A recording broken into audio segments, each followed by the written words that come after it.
कौतुक देख पतंग भुलाना, मास दिवस ते ही जात न जाना। जैसे श्री रामावतार में 1 महीने का दिन हो गया, ऐसे ही श्री कृष्णावतार में नंदोत्सव का दिन भी 1 महीने का हो गया।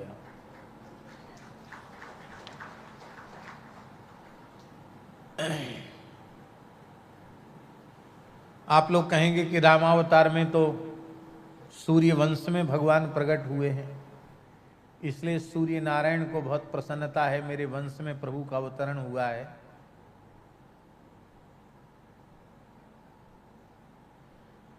यहां तो यदुवंश में भगवान का अवतार हुआ है, चंद्रवंश में। यहां सूर्य को इतनी प्रसन्नता क्यों है? पुत्र से भी अधिक जामाता प्रिय होता है। इस अवतार में सूर्य पुत्री श्री यमुना जी का विवाह श्री कृष्ण के साथ होना है, और यमुना जी श्री कृष्ण की 8 पटरानियों में से चतुर्थ पटरानी है। इसलिए श्री वल्लभाचार्य महाप्रभु ने यमुनाष्टक में कहा, नमत कृष्ण तुर्य प्रियाम। श्री कृष्ण की चौथी पटरानी को हम प्रणाम करते हैं। और सबसे बड़े आश्चर्य की बात है, आनंद की बात है, यमुना जी का श्री कृष्ण के साथ विवाह इसी दिल्ली में हुआ। इंद्रप्रस्थ में ही यमुना जी का विवाह द्वारकाधीश श्री कृष्ण के साथ हुआ। भगवान सूर्य नारायण ने प्रकट होकर विधिवत कन्यादान किया। तो हमारी पुत्री के जामाता हैं, मेरे जामाता है, मेरी पुत्री के पति होने वाले पति हैं, इसलिए सूर्य अत्यंत प्रसन्न हैं। और एक विशेष बात है, महाकवि कालिदास का एक वाक्य है, अभिज्ञान शाकुंतलम का, कन्या पितृत्वम खलु नाम कष्टम। क्या वाक्य है? कन्या पितृत्वम खलु नाम कष्टम। संसार का सबसे बड़ा कष्ट क्या है? बोले बेटी का बाप होना। कन्या का पिता होना बड़ा कष्ट है। आप लोग कहेंगे कोई कन्या का पिता ही नहीं होगा तो सृष्टि कैसे चलेगी? वह एक अलग विषय है। लेकिन जब कन्या विवाह के योग्य होती है और उसे सुंदर घर वर नहीं मिलता है, उस समय पिता की चिंता को देखो। उसको न भोजन प्रिय लगता है, न उसे निद्रा प्रिय लगती है। उसे लगता कि हमको कैसे भी अपने कर्तव्य का पालन करने का अवसर भगवान दें। मैं अपनी बेटी को ऐसे हाथों में सौंपूं जिसे देख देख करके हमारा मन आह्लादित होता रहे, प्रसन्न होता रहे, मेरी बेटी प्रसन्न हो। इसलिए पुत्र को जो अधिकार है वही अधिकार दौहित्रों को है। दौहित्रों को, लड़की के जो लड़के होते हैं उनको भी श्राद्ध कर्म का पूरा अधिकार है। दौहित्रों को जिमाने से श्राद्ध पूर्ण होता है।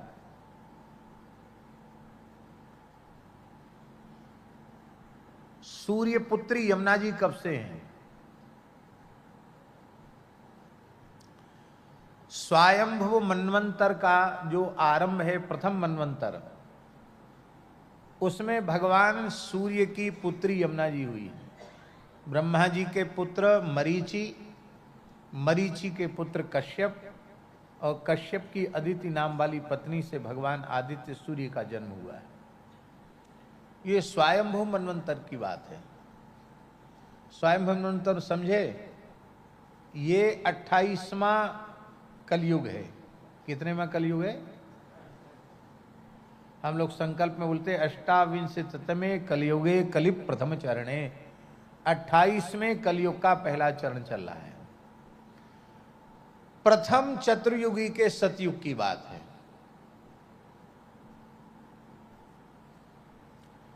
27 बार 27 बार सतयुग, त्रेता, द्वापर, कलयुग बीत चुके हैं। ये 28वां बार है। तो प्रथम स्वयंभू मनवंतर के प्रथम सतयुग की बात है, जब श्री सूर्य पुत्री यमुना जी का प्राकट्य हुआ, और तब से 28वीं चतुर्युगी के द्वापरांत तक यमुना जी कुंवारी है। कितने युग बीत गए, कितने लाख करोड़ वर्ष बीत गए, यमुना जी कुंवारी है। इतना लंबा समय बीत गया, कोई दुल्हा ही नहीं मिला जिससे यमुना जी का सूर्य भगवान विवाह कर सकें।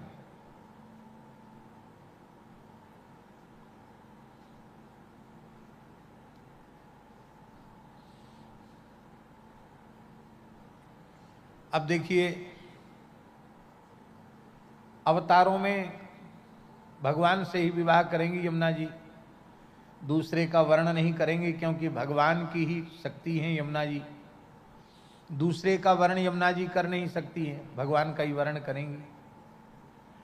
और भगवान के कई अवतार हो चुके हैं, लेकिन यमुना जी विवाह कर सकें ऐसा कोई अवतार अब तक नहीं हुआ। सनकादिक तो ऊर्ध्वरेता ब्रह्मचारी हैं, जन्मजात विरक्त हैं। मत्स्य भगवान, कच्छप भगवान, हंस भगवान, हयग्रीव भगवान, वाराह भगवान, इनसे यमुना जी विवाह करें यह संभव नहीं। नरसिंह भगवान, कौन करे नरसिंह भगवान से ब्याह? लक्ष्मी जी एक घुड़की में भाग गई। अब आए परशुराम जी महाराज, बाल ब्रह्मचारी अति को ही विश्व विदित क्षत्रिय कुलद्रोही। वो ऊर्ध्वरेता ब्रह्मचारियों परशुराम जी से ब्याह भला कौन करे? भगवत अवतार हैं लेकिन यमुना जी के योग्य नहीं है। इसके बाद रामावतार हुआ।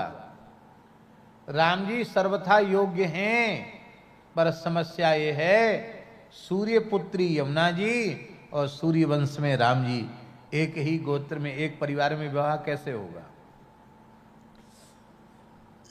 इसलिए विवाह के सर्वथा अनुरूप श्री कृष्ण ही हैं। इसलिए पहले सतयुग से लेकर 28वीं चतुर्युगी के द्वापर के अंत तक यमुना जी तप करती रही श्री कृष्ण को पति रूप से प्राप्त करने के लिए।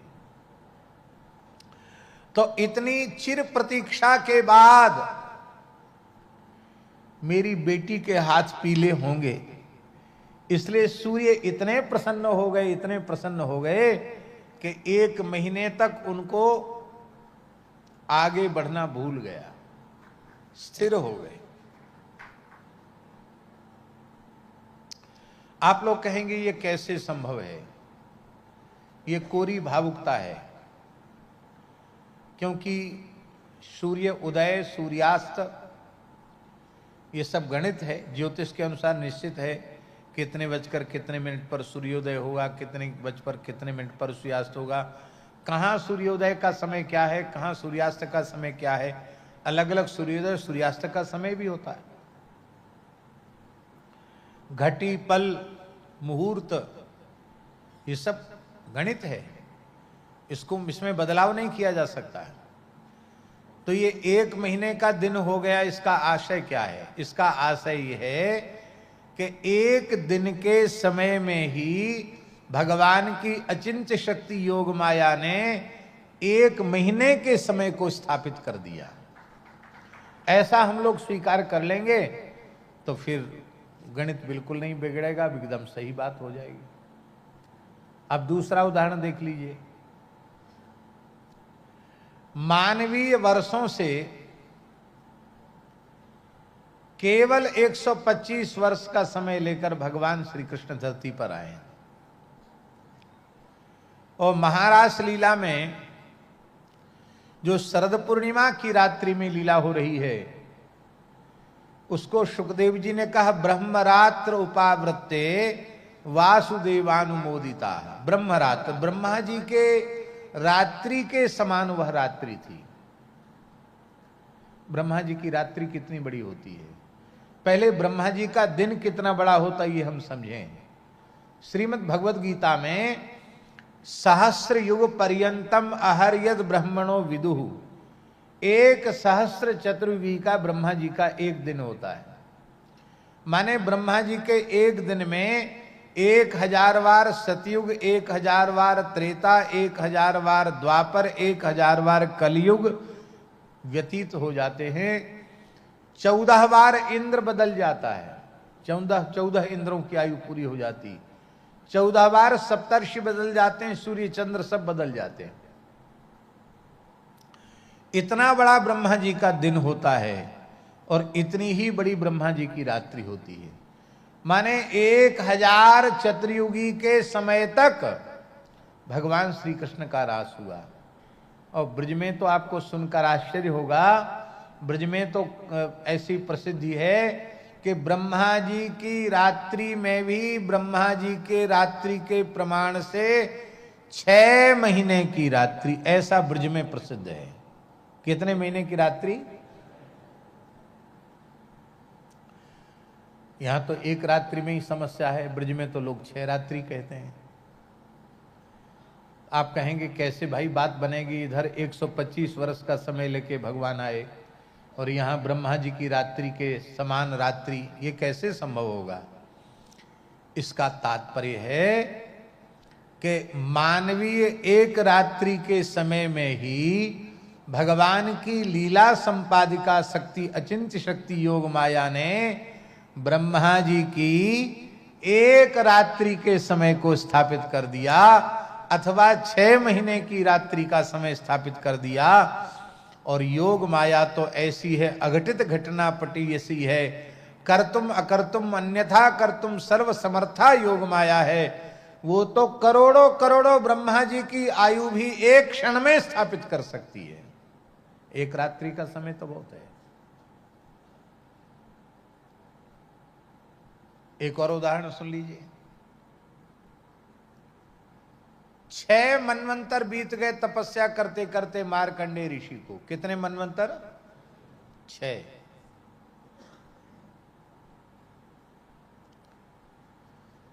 एक 1000 चतुर्युगी में 14 मनवंतर होते हैं और 6 मनवंतर का समय तपस्या करते करते मार्कंडेय जी को व्यतीत हो गया। भगवान नारायण ने प्रकट होकर दर्शन दिया, बोले वरदान मांगो। मार्कंडेय जी बोले हम सुनते हैं कि आपकी माया बड़ी बलवती है, बड़ी प्रचंड है, और इतना समय तपस्या करते करते हुए हमने तो माया का अनुभव ही नहीं किया। माया होती कैसी है समझे ही नहीं। इसका तात्पर्य क्या है नवनीत प्रिय जी? इसका तात्पर्य है भगवान की प्रचंड माया उन्हीं लोगों के लिए है जो भगवान से विमुख हैं, जिनका क्षणार्ध भी भगवान के चिंतन से शून्य नहीं है, जो निरंतर भगवान की उपासना में लगे हैं, उनके लिए न कलयुग है न उनके लिए अविद्या माया है। तो मार्कंडेय जी अत्यंत निष्काम भाव से भगवद उपासना में, आराधना में लगे हैं, इसलिए उनको माया का अनुभव नहीं हुआ। बोले हमको माया देखनी है। भगवान हंसे, बोले लोग माया से बचना चाहते हैं और ये विचित्र महात्मा हैं जो माया देखना चाहते हैं।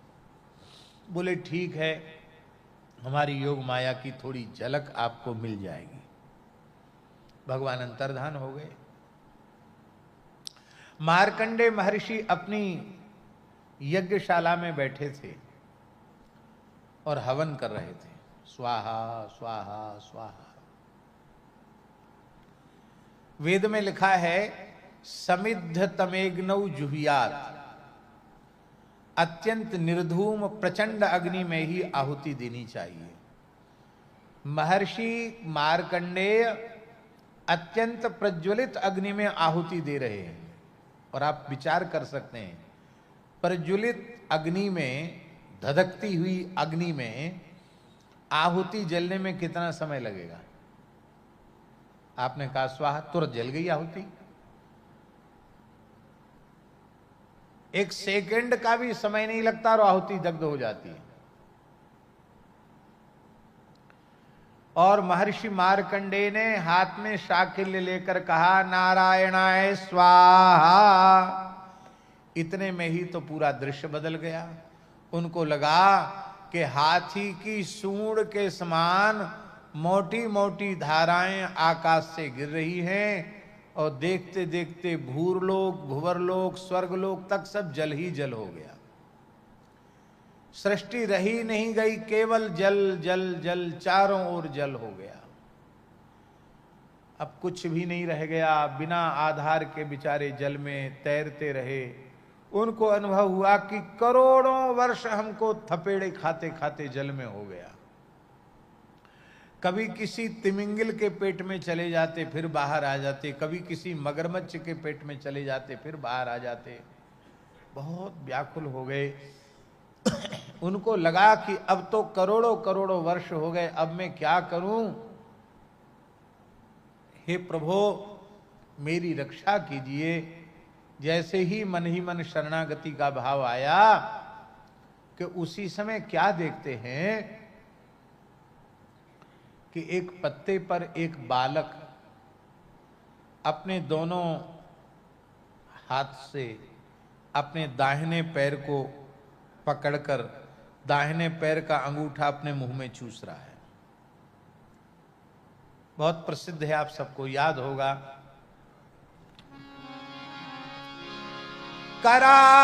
करारविंदेन पदारविंदम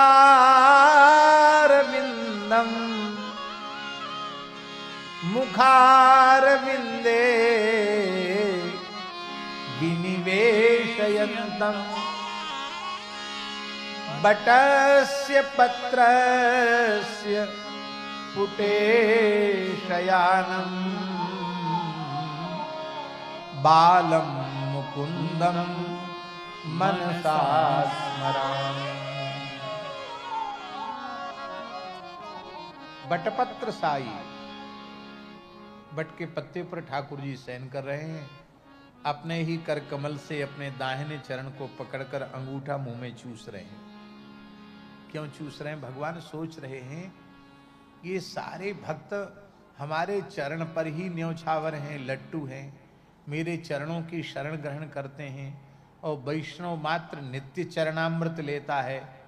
तो इन चरणों में ऐसा है क्या अमृत जो सब इसी को पिए चले जा रहे हैं? थोड़ा हम भी तो स्वाद लें, इसी से गंगा जी निकली है। तो मानो भगवान अपने चरणांगुष्ठ को मुख में डालकर स्वयं अपने चरण के अमृत का स्वाद ले रहे हैं। मार्कंडेय जी को हुआ ये इतना छोटा बालक ये कैसे बच गया? कुछ नहीं बचा, मेरे अतिरिक्त कोई मनुष्य देह है ही नहीं, ये कैसे बच गया? आश्चर्यचकित हो गए। तब तक उस बालक ने चकित नेत्रों से मार्कंडेय जी की ओर देखा और वह बालक हंसा। हंसा तो भीतर प्रविष्ट हो गए, उनके मुख में चले गए।